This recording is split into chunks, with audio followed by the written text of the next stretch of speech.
now.com, and right now we want to talk about things that are happening across social media. There's always, constant updates with the storm surge that we've been seeing really over the past week that went, as John Stalin had mentioned, from the Caribbean and into the United States. You have a little more on that, Ariana. Yeah, so this fast food chain that's based in San Antonio, Texas is trending now. It's called Whataburger, and the app has gone viral in the wake of the hurricane because it left about 1.8 million utility customers without power. They're not really sure when it will be back. We'll hear from Red Cross officials coming up later in the broadcast here, but many residents were frustrated with utility company CenterPoint Energy because they don't offer an app and they weren't seeing any outage updates anywhere. They couldn't find a map.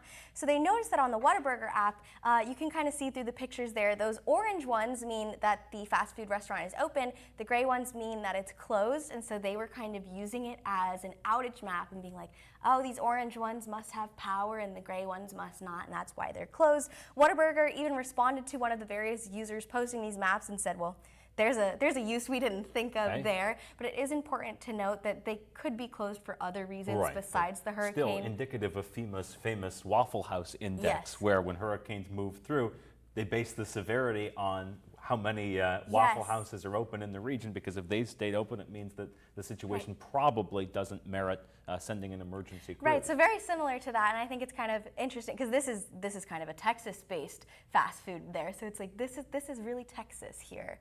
So, what burger chains are open? And right, that's exactly. how we know who has power. So if you are out in Texas, stay safe. Like I said, we'll hear more from the Red Cross of Northwestern Pennsylvania and their plans to go down there coming up a little bit later tonight. All right, more on that on our website, erienewsnow.com, when we come back on Erie.